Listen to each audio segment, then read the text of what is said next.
மேகதாது முல்லை பெரியாறு அணை விவகாரம், ஆந்திராவில் தமிழர்கள் சுட்டுக் கொல்லப்பட்ட சம்பவம் உள்ளிட்ட பல்வேறு பிரச்சனைகள் குறித்து பிரதமரை சந்திப்பதற்காக தேமுதிக தலைவர் விஜயகாந்த் அனைத்து கட்சித் தலைவர்களை சந்தித்து ஆதரவு திரட்டினார். இது குறித்த விரிவான தகவல்களை நமது செய்தியாளர் ரமேஷிடம் கேட்கலாம். ரமேஷ், தேமுதிக தலைவர் விஜயகாந்த் இன்னைக்கு யாரெல்லாம் சந்திச்சாரு? தலைவர்களோட இந்த சந்திப்பின் முக்கியத்துவம் என்ன?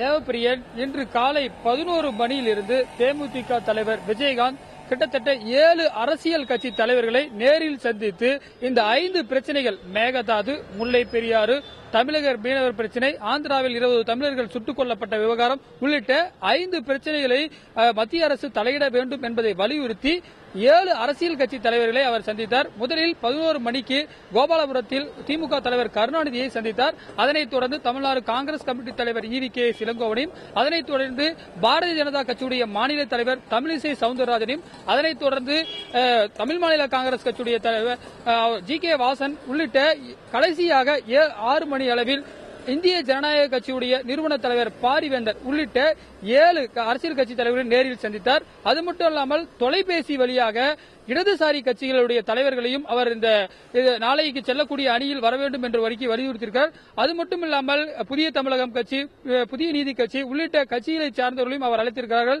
அவர்களும் வருவதாக சொல்லியிருக்கிறார்கள். அவர் இறுதியாக ஒரு மாலை ஒரு தகவலை கொடுத்தார். ஒட்டுமொத்தமாக நாளை 10 கட்சிகளைச் சேர்ந்த 25க்கும் மேற்பட்டவர்கள் கலந்து கொள்வதாக சொல்லியிருக்கிறார். குறிப்பாக திமுகவை பொறுத்தவரை திமுக மாநிலங்களவை உறுப்பினர்கள் கனிமொழி, திருச்சி சிவா, தமிழ்நாடு காங்கிரஸ் கமிட்டி சார்பாக கோபண்ணா, நாசே ராமச்சந்திரன், பாரதிய ஜனதா சார்பில் தமிழிசை சவுந்தரராஜன், மத்திய இணையமைச்சர் பொன் ராதாகிருஷ்ணன், அதேபோல கடைசியாக சந்தித்த இந்திய ஜனநாயக கட்சி சார்பாக அந்த கட்சியுடைய செயல் தலைவர் ரவி பச்சமுத்து உள்ளிட்ட 25 பேர் பட்டியலையும் அவர் வெளியிட்டிருக்கிறார். இதில் காலையிலிருந்து அதிமுகவை தவிர்த்து மற்ற அனைத்து கட்சியிலுமே அவர் சந்தித்து நேரடியாகவும் தொலைபேசி வழியாகவும் பேசியிருக்கிறதை நம்மால் பார்க்க முடிகிறது. அதனைத் தொடர்ந்து அவர் பல்வேறு அனைத்து இடங்களிலும் அந்த கட்சி தலைவர்களுடன் கூட்டாக செய்தியாளர்களையும் சந்தித்தார். அதில் குறிப்பாக இது கூட்டணி குறித்து நான் எதுவுமே பேசவில்லை, இது ஓரணியில் பொது பிரச்சனைக்காக திரள வேண்டும் என்ற ஒரு கருத்தை விஜயகாந்த் முன்வைத்ததை நம்மால் பார்க்க முடிந்தது. தேவப்பிரியன்.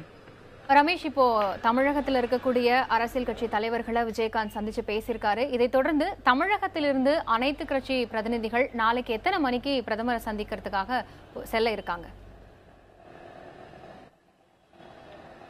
விஜயகாந்த் கடைசியாக ஒரு செய்தியாளர் சந்திப்பு நிகழ்த்தினார். அதில் அவர் சொன்னார், நாளை காலை 6:40 இங்கிருந்து ஒரு தனியார் விமானத்தில் அவரது சார்பில் ஒரு குழு செல்வதாகவும், மற்ற கட்சியைச் சேர்ந்தவர்கள் அவரவர்கள் சிலர் டெல்லியில் இருக்கிறார்கள், சிலர் தமிழகத்திலிருந்து முன்கூட்டியே இரவிலேயே செல்கிறார்கள், சிலர் காலை அவரோடு செல்கிறார்கள், சிலர் அவருக்கு அடுத்த விமானத்தில் செல்கிறார்கள். இது கிட்டத்தட்ட 25 பேர் கொண்ட குழு நாளை பிரதமரை பிற்பகல் வாக்கில், அதாவது நாடாளுமன்ற மைய மண்டபத்தில் சந்திக்க இருப்பதாக விஜயகாந்த் தெரிவித்திருக்கிறார்.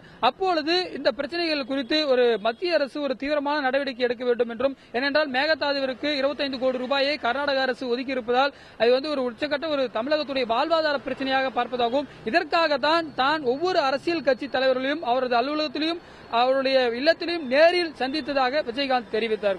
காயத்ரி. ரமேஷ், தேமுதிக தலைவர் விஜயகாந்தோட இந்த நடவடிக்கை மற்ற கட்சித் தலைவர்கள் எப்படி பார்க்கறாங்க? குறிப்பா இந்த மேகதாது விஷயத்துல அனைத்து எதிர்க்கட்சிகளும் ஒருங்கிணைந்து பிரதமரை சந்திக்க போறது எந்த அளவுக்கு முக்கியத்துவம் வாய்ந்தது அப்படின்னு தலைவர்கள் கருதுறாங்க? காலை 11 மணியிலிருந்து விஜயகாந்த் சந்தித்துக்கு பிறகு ஒவ்வொரு கட்சி தலைவர்களும் கூட்டாக பேட்டியளித்தார்கள், தனியாகவும் பேட்டியளித்தார்கள். விஜயகாந்துடைய புதிய முயற்சிக்கு தாங்கள் ஆதரவளிப்பதாகவும், தங்கள் கட்சி பிரதிநிதிகள் விஜயகாந்தோடு பிரதமர் அந்த பார்க்கக்கூடிய குழுவில் இடம்பெறுவார்கள் என்று சொன்னார்கள்.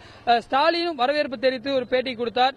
அதே போல EVK இளங்கோவன் ஒரு கருத்தை முன்வைத்தார். தமிழக முதலமைச்சர் செய்யாத ஒரு விஷயத்தை தேமுதிக தலைவர் செய்ய இருப்பதாக ஒரு கருத்தை தெரிவித்தார். அதே போல தமிழிசை சவுந்தரராஜனும் செய்தியாளர் அப்பொழுது நில கையகப்படுத்தல் பிரச்சனை தொழில் முன்னேற்றத்திற்காக மத்திய அரசு கொண்டு வந்த ஒரு மசோதா என்று சொல்லியிருந்தார். ஏனென்றால் விஜயகாந்த் வைக்கக்கூடிய கோரிக்கைகளில் நில மசோதா வேண்டாம் என்ற ஒரு கோரிக்கை வைத்திருக்கார். அதற்கு ஒரு மறுப்பு கருத்தை அவர் தமிழிசை தெரிவித்தார். மற்ற கருத்திற்கு அவர் விஜயகாந்தோடு உடன்பாடு இருப்பதாக தெரிவித்தார். குறிப்பாக மேகதாதுவில் அணை கட்டுவதற்கு மத்திய அரசு இதுவரை எந்தவித அனுமதியும் தரவில்லை என்ற ஒரு மத்திய அரசுடைய கருத்தையும் தமிழிசை சவுந்தரராஜன் முன்வைத்தார். இதே போல கடைசியாக பேட்டியளித்த இந்திய ஜனநாயக கட்சியுடைய நிறுவன தலைவர் பாரிவேந்தர் அவர் என்ன சொன்னார்னா, தமிழகத்தில் அரசியல் வரலாற்றிலே யாரும் எடுக்காத ஒரு முயற்சியை விஜயகாந்த் எடுத்திருப்பதாகவும், அதே போல விஜயகாந்த் அழைப்பு விடுக்காத கட்சிகளும் நாளை விஜயகாந்த் போகும்போது கூட பார்க்கணும் என்ற ஒரு கருத்தையும் அவர் முன்வைத்தார்.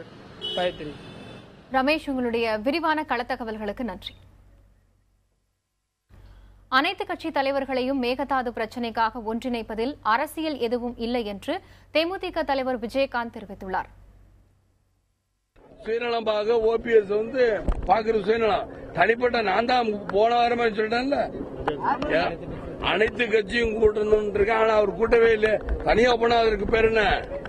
ஒரு மாநில பிரச்சனைக்கு அப்புறம் எல்லா கட்சியும் கூப்பிடுங்கன்னு இருக்கு. ஆனா தனியா போனா சுயநலம், பொதுநலத்தோடு இருக்கணும். சுயநலம் இதுக்கு தனியா போய் பாக்குறாரு.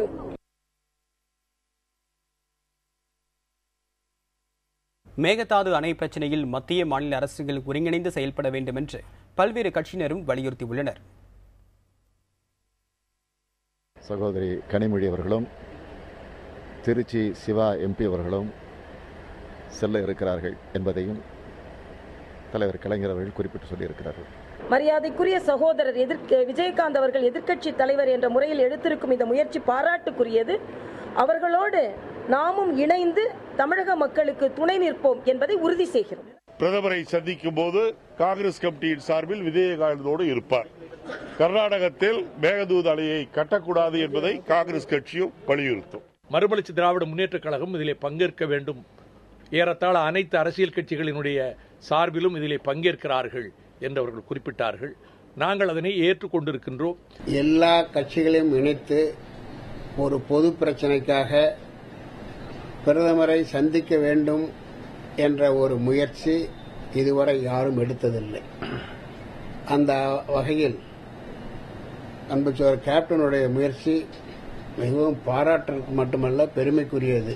மற்ற இயக்கங்களைப் போல தமிழ் மாநில காங்கிரஸ் கட்சியும் அந்த அழைப்பை ஏற்று பிரதமருக்கு நாளை ஒரு பிரதிநிதியை அனுப்ப இருக்கிறது. தமிழக அரசியல் கட்சிகள் அனைத்தும் இந்த முயற்சிக்கு ஆதரவு அளிப்பது அவசியமான தேவை.